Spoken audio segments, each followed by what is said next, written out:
नमस्कार, मैं हूं परितोष राजगुरु और आप देख रहे हैं mp14news.com।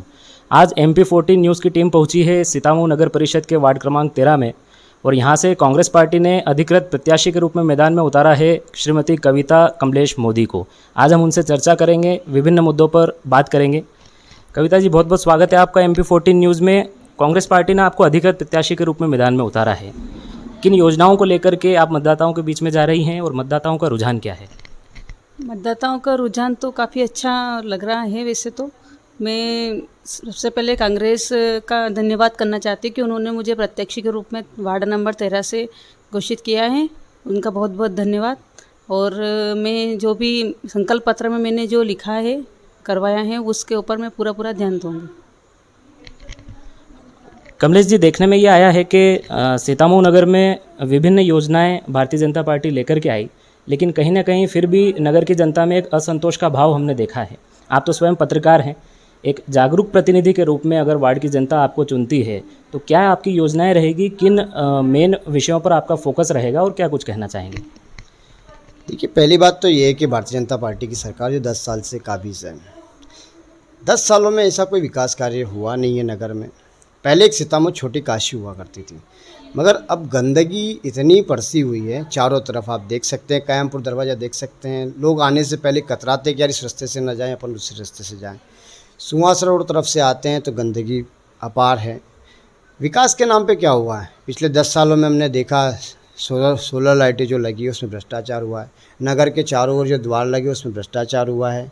बीते 5 सालों में सबसे बड़ी चंबल पेयजल योजना 18 करोड़ की, उसमें भ्रष्टाचार हुआ है। जो पूर्व में भारतीय जनता पार्टी के अभी मंत्री हैं हरदीप जी, ये कभी कांग्रेस में हुआ करते थे। कांग्रेस में होने के बाद इन्होंने जब यहाँ पर नगर पालिका बीजेपी की, तब उन्होंने एक प्रश्न उठाया था कि मैं इसको विधानसभा में मुद्दा लेके जाऊँगा। मगर आज जब वो भारतीय जनता पार्टी में शामिल हो गए तो वो मुद्दा कहाँ गया, वो कहाँ गई बातें? सिर्फ ये बातें हैं, ये झूमले देने वाली बातें, धरातल पर कोई इनका है नहीं। प्रधानमंत्री आवास, मानते कि प्रधानमंत्री आवास योजना बनाई है, इससे पहले राजीव गांधी की योजना चली रही थी, इंदिरा गांधी ने भी, कांग्रेस ने काफ़ी योजना चलाई है। पर भारतीय जनता पार्टी उन योजनाओं को भुलाकर नया नाम देकर, नया रूप देकर उन योजनाओं को उन्होंने शुरू कर दिया है। तो कुल मिला के ये कि जो योजना है वो कांग्रेस की देन दी हुई है, भारतीय जनता पार्टी ने सिर्फ उसको नाम दे दिया है। अब आगे की बात करते हैं कि विकास कार्य, तो मैंने आपको बता ही दिया कि विकास कार्य कुछ हुआ नहीं है। वार्ड की हैं तो वार्ड सीतामऊ नगर के 15 वार्ड जो है घाटी के ऊपर बसे हुए हैं। सभी पर दिक्कत है कि लोगों को यहाँ पर आने जाने के लिए व्यवस्थित जो है उतार होना चाहिए, जो सड़क बनना चाहिए वो व्यवस्थित बनी हुई। आप वार्ड क्रमांक 13 की घाटी ले लीजिए, नंदवाना घाटी सबसे बड़ी घाटी कहलाई जाती है। इसके लिए लड़ाई लड़ना पड़ी। इस पर सीसी रोड बनवाने के लिए मुझे सीएमओ, एसडीएम, कलेक्टर साहब सबसे कहना पड़ा। जब जाके कहीं टेंडर हुआ, टेंडर हो जाता है तो टेंडर वाला जो है वो काम करता नहीं, वर्क ऑर्डर लेके भाग जाता है। कुल मिला के सीएम हेल्पलाइन मेरे वार्डवासियों ने काफ़ी संघर्ष किया और संघर्ष में उनका साथ भी दिया। तो निश्चित तौर पर जो है विकास कार्य हुए हैं, वो हुए तो हैं, मगर इतनी तेज़ी से नहीं हुआ जितनी तेज़ी से होना था। कमलेश जी, लेकिन हम देखें तो वार्ड क्रमांक 13 में पूर्व में जो पार्षद रहे हैं वो कांग्रेस पार्टी से ही बिलोंग करते हैं, तो किस तरीके से देखते हैं इस चीज़ को? क्योंकि कांग्रेस पार्टी के ही वो प्रतिनिधि थे, फिर विकास कार्यों में कहाँ कमी रहेगी? देखिए, मैंने आपको बताया ना, परिषद इनकी थी, भ्रष्टाचार इनका पुरजोर रूप से था। किस चीज़ में भ्रष्टाचार नहीं हुआ? इन्होंने सबसे बड़ी पेयजल जम्मल योजना का जो पैसा है वही खा गए। उसके बाद में इन्होंने उस पाइपलाइन को टेस्ट ही नहीं करवाया, उसके ऊपर सीसी करवा दिया। तो कुल मिला के इन्होंने जो विकास कार्य किए हैं, हालांकि मानता हूँ कि पार्षद यहाँ पर जो थे वो कांग्रेस के थे, मगर परिषद तो बीजेपी की थी ना। अध्यक्ष जो चाहेगा वो होगा। अध्यक्ष जहाँ पे रहते थे, इन्होंने कॉलोनी में, अध्यक्ष का भी वर्तमान पूर्व अध्यक्ष जो रह रहे हैं वो कॉलोनी में रह रहे हैं, उन्होंने वहाँ विकास कार्य किया। मेरे वार्ड में आज भी आप देख लीजिए, अभी इन्होंने 3 जगह इन्होंने टेंडर दिया। चौहान गली का दे दिया इन्होंने, पेशकार गली का दे दिया, नंदवाना गली का दिया। क्यों? नीचे के कहाँ गए थे? नीचे के लोग कहाँ थे? उन लोग भी तो, वो भी तो रहवासी हैं। तो कुल मिलाकर के वार्ड के अंदर जो विकास कार्य भी हुए हैं, कहीं ना कहीं उनमें भी भेदभाव किया गया है। तो भेदभाव तो हुआ है ना। परिषद इनकी थी मगर पार्षद कांग्रेस का था। तो कुल मिला के ये कि जो हमारे पार्षद तो थे, हमने तो पूरा हमेशा विरोध में रहे हैं। कोई गलत काम किया तो हम विरोध में रहे, तो उस चलते हुए भारतीय जनता पार्टी ने भेदभाव किया। उस भेदभाव के चलते विकास कार्य नहीं हुआ। भारतीय जनता पार्टी के प्रतिनिधियों का कहना है कि नगर में उन्होंने बहुत विकास कार्य किए हैं। जैसे वर्तमान में तालाब का अगर हम देखें तो वहाँ पे एक अच्छी बड़ी राशि उन्होंने स्वीकृत की है और वहाँ के सौंदर्यीकरण की बात कही जा रही है। किस तरीके से देखते हैं इसको? विकास, अरे एक ही व्यक्ति को, शामगढ़ के एक व्यक्ति को ठेका दे दिया, वही मंत्री जी का खास खिलाया जाता है, उसको ठेका दे दिया। और यही भारतीय जनता पार्टी के जो वार्ड क्रमांक 7 के और उधर के निचवास के रहने वाले लोग हैं, वही वो मुद्दा लेके आए थे मेरे पास। वहीं के स्थानीय लोगों ने मुझे फ़ोन किया कि आप पत्रकार होने के नाते इस मुद्दे को उठाइए। मैं गया, मैंने ठेकेदार से बात किया। जब मुझे पता चला कि ठेकेदार की संलिप्तता है और मंत्री जी का खास हाथ मिला हुआ है, तो कहाँ से होगा। भारतीय जनता पार्टी के लोग जो हैं वो खुद भ्रष्टाचार में शामिल है।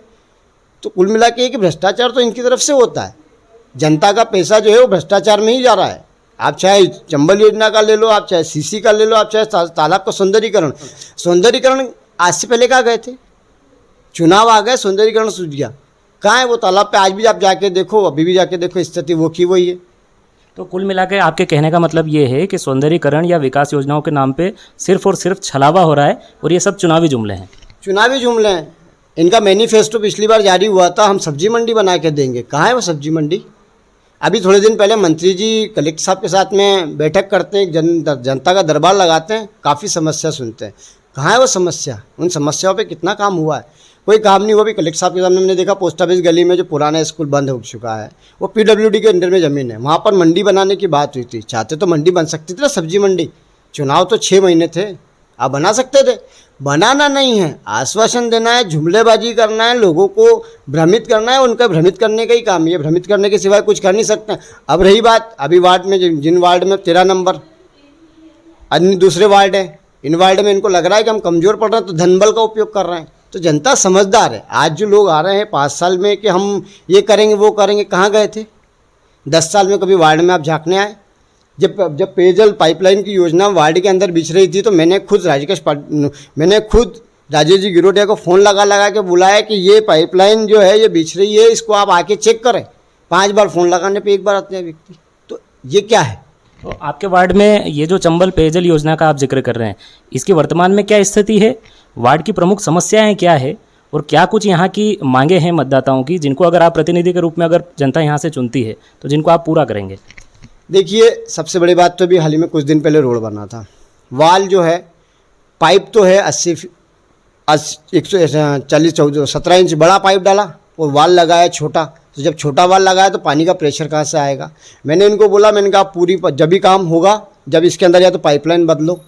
फिर पता चलता है कि नहीं, वो टेक्निकल प्रॉब्लम थी, वॉल बदला। वॉल इन्होंने बदला बाद में, जब जाके लोगों को पानी मिल रहा है। इतनी सी बड़ी गली थी, इतनी इंची, आज इतनी ऊपर हो गई है।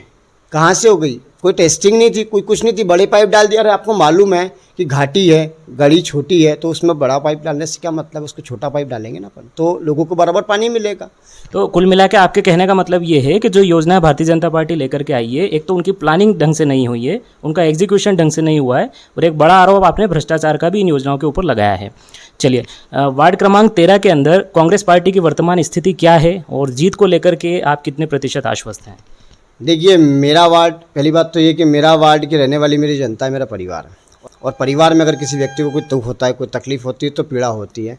स्वाभाविक सी बात है, मैं इस वार्ड की समस्या एक पत्रकार होने के नाते हमेशा उठाता आया हूँ और उठाता ही रहूँगा, क्योंकि मेरा एक धर्म है, मेरा दायित्व है, उसको मैं निभाते आऊँगा। रही बात, अगर मैं इस वार्ड से प्रतिनिधि चुन के तो क्या हूँ, चुन चुका हूँ। कुल मिला के एक मात्र औपचारिकता रह चुकी है, जिसको पूरा करना है। जनता का आशीर्वाद मुझे पूरा मजबूत मिल चुका है। रही बात ये कि जनता योजनाओं की, मेरा मैनिफेस्टो वही है जिस पे मैं काम करूँगा। मेरा संकल्प पत्र वही है जो मैं उस पर काम करूँगा। पहला मेरा है, हर 3 महीने में अधिकारियों के साथ वार्ड की बैठक करना। 6 माह में अधिकारियों के साथ तो बैठक करना ही करना है। 6 माह में वार्ड के प्रत्येक वरिष्ठ को उनके साथ बैठना, उनकी एक समिति का गठन करवाना, उनके साथ बैठ के वार्ड में क्या विकास कार्य करना, उनके साथ उन योजनाओं पर चर्चा करना। दूसरी चीज़ ये है कि प्रत्येक रविवार, चूँकि रविवार छुट्टी का दिन होता है, मुझे भी इतना वर्क होता नहीं, और वार्ड में 6 से 8 2 घंटे में आराम से वार्ड घूम सकता हूँ। प्रत्येक घर जाना, प्रत्येक घर के वार्डवासियों की समस्या समाधान करना, ये मेरा दायित्व रहेगा। क्योंकि मैं पत्रकारिता मेरे लिए एक मेरा चौथा स्तंभ जो है, उसके दम पर सिर्फ नगर पालिका नहीं, अन्य कोई सा भी मुद्दा, स्वास्थ्य संबंधी वार्डवासियों को समस्या होती है, अस्पताल मंदसौर जिला अस्पताल में जाते हैं, दिक्कत होती है, पुलिस थाने हैं, SDM है, ये तमाम तरह की जो चीज़ें होती है, जो आम आदमी के जीवन में इस तरीके की तकलीफ़ें आती हैं, उनको दूर करने का मेरा प्राथमिकता रहेगी। और मैं करता हूँ। ऐसा नहीं कि मैं चुनाव लड़ रहा हूँ तो मैं कर रहा हूँ, ये मेरा कोई ट्रेंड नहीं है। मेरा ट्रेंड शुरू से ये कि मैं व्यक्तियों के बीच में जाऊं, उनकी समस्या को समाधान करूं, चाहे वो कोई भी हो, चाहे वो बीजेपी वाला भी अगर वो मेरा वार्डवासी मुझसे आके कहता तो मैं उससे ये नहीं कहता, क्योंकि वो मेरे वार्ड का मेरा नागरिक है, मेरा परिवार है, मेरा वार्ड मेरा परिवार है, तो मेरे परिवार की समस्या का समाधान करना मेरा अधिकार बनता है। कमलेश जी, वार्ड क्रमांक 13 की जनता को हमारे चैनल के माध्यम से क्या कुछ संदेश देना चाहेंगे, क्या अपील करना चाहेंगे, और वार्ड की जनता आपको क्यों चुने, कांग्रेस को क्यों वोट दे? देखिए, मेरी वार्ड की जनता से पहली बात तो मेरी वार्ड की मेरी जनता है ही नहीं, मेरा वार्ड मेरा परिवार है, और मेरे परिवार के सदस्य होने के नाते उनका एक छोटा बेटा हूँ, उनकी छोटी बेटी बहू चुनाव में उतरी है। मेरा यही कहना है कि स्थिति देखें, पिछले 10 साल 15 साल जो रहे हैं वो ना दोहराए। आपके पड़ोस का रहने वाला हूँ, एक आवाज़ लगाओगे मैं दिख जाऊँगा, मिल जाऊँगा, कहीं पे भी चला जाऊँगा, आपके लिए हमेशा तैयार रहता हूँ। दूसरी चीज़ ये है कि नगर पालिका के अलावा अन्य कोई से भी मैं अपनी पत्रकारिता के माध्यम से अपने वार्डवासियों की समस्या को दूर करने में सक्षम हो, कर सकता हूँ। आधी रात में भी चाहे मैं कलेक्टर से बात करना चाहे तो मैं कर सकता हूँ, एसपी साहब से बात करना चाहे तो कर सकता हूँ। प्रशासन से किसी प्रकार से मैं बात करने में हिचकिचाता नहीं हूँ, और मूलभूत सुविधा मेरे वार्डवासियों को दिलवाना मैनिफेस्टो मैंने वही किया है जो मैनिफेस्टो में मैं कर सकता हूँ, मेरा संकल्प वही है जो मैं संकल्प में कर सकता हूँ। मेरा वार्डवासियों का आशीर्वाद मुझे भरपूर मिल चुका है और मिल ही रहा है, और मैं अपनी जीत को लेकर आश्वस्त हूँ। मेरी जनता का मुझे बिल्कुल आशीर्वाद मिल चुका है, उसका परिणाम से 20 तारीख को आना बाकी है, मात्र एक औपचारिकता घोषणा बाकी है। तो दर्शकों, ये थे वार्ड क्रमांक 13 से कांग्रेस पार्टी के अधिकृत उम्मीदवार श्रीमती कविता कमलेश मोदी। यहाँ पे पत्रकार रहे कमलेश मोदी ने कि भारतीय जनता पार्टी की जो योजनाएं सीतामऊ नगर में आई है उनमें भ्रष्टाचार का एक बड़ा आरोप लगाया है, साथ ही कई योजनाओं को सिर्फ चुनावी जुमला और छलावा बताया है। हमने विभिन्न मुद्दों पर इनसे चर्चा करी, वार्ड को लेकर इनकी क्या योजनाएं हैं उनके बारे में भी चर्चा करी। MP14 news, Paritosh Rajguru.